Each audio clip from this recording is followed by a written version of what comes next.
Hi guys, this is Claudia from Wacken, and now I have the pleasure to do an interview with Crystal Abyss, and it's for Apesmetal and also for We Don't Care magazine. So, I'm very glad you're here to do the interview. You came all the way from Russia. Yeah, pretty much, because I'm working here with another band as a drum tech with the band Ange Stille, which is also black metal, so I'm pretty used to this stuff.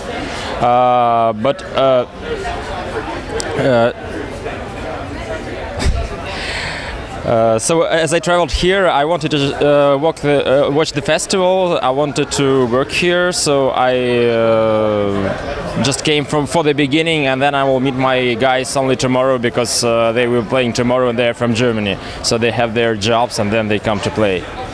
Okay, so and you're playing in Crystal Abyss.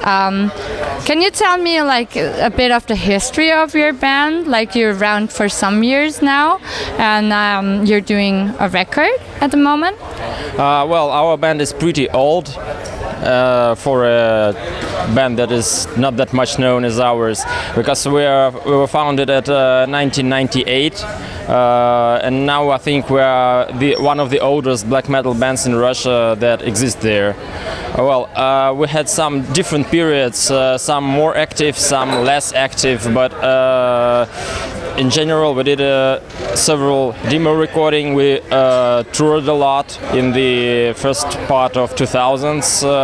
Then we did a recording that was released in the last part of 2000s. Then we did a single that was an internet release. We participated in some festivals. The biggest festival we participated was Metal Mania in 2007. We also participated on DVD there, so it was pretty much spread.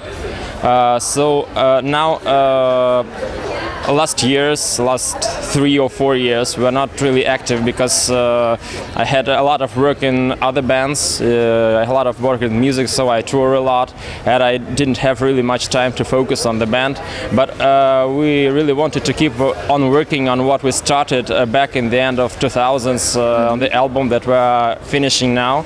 And now we decided to go back. Now we're playing shows again. Now we want to finish the album, so I think we'll be a little bit more active in next 2 years.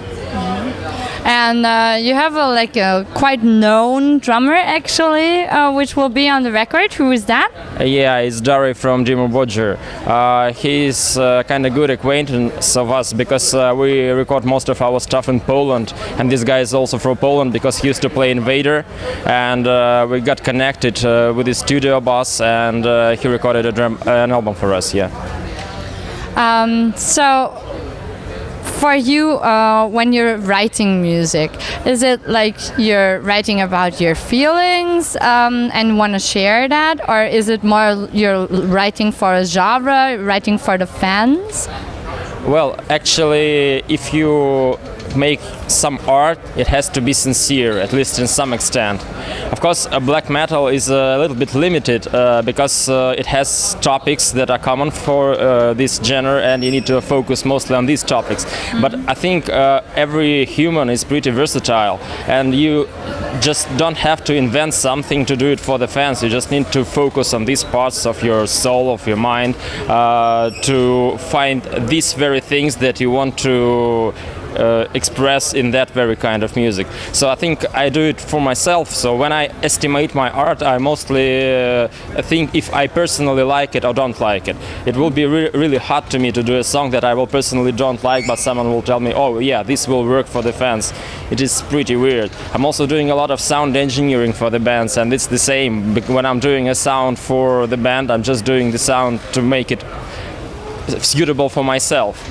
And then it's maybe a matter of experience that if I like it myself, then in most cases fans like it also. So this is the same about the art. So I just do it to like it myself, and in that case, even if it will be not accepted by the audience, I will be at least sincere to myself that I did everything good, but they didn't understand me. So So talking about art, I have a question that I put in every interview, and that is, what makes a person be an artist? Is it like somebody else saying, yes, this is art or this is an artist or not? Or would it rather be the person, him or herself, stating that one is an artist?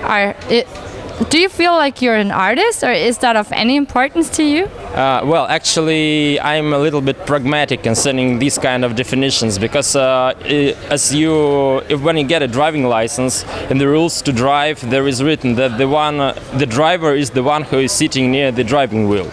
It doesn't matter if he is a good or bad driver, it's a different story. But if he sits there, he is a driver. The same as with, because there are really a lot of talks about who is artist, who is not artist, who is musician, who is not musician. Yeah. But I think if you are doing some kind of art, if you are express yourself in some way, you are an artist automatically.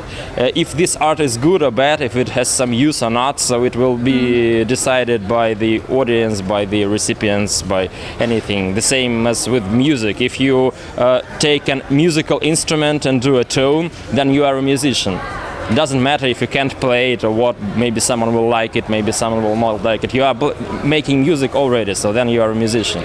So the fact is that the definition for me is pretty clear, but the quality of every person that has some definition is a different story. Okay, so for your band now, you will do more shows, you're gonna write more. And if you do the live shows, is it like when you come from backstage and you get on the stage, starting the show, what is the feeling for you?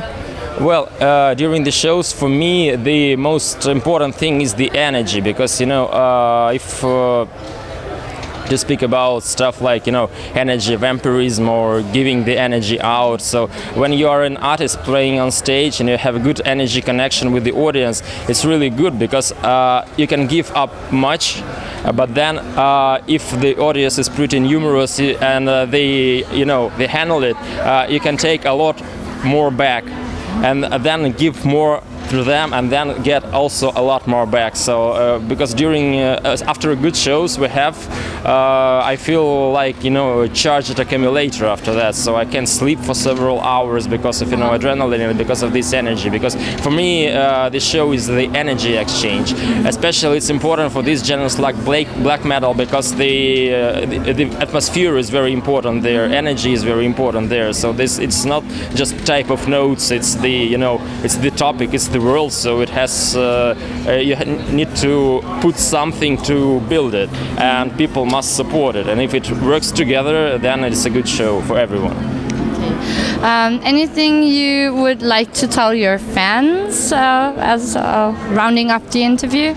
If to speak, the first thing I want to tell to my fans is to apologize that we are so long doing this last album, but we had really much troubles with that, because we started to record it. We recorded the first part pretty long ago. It was 2009, but then we had some technical problems. Then our producer died, so we had to take the stuff out of the studio and prepare it more universally to be mixed somewhere else.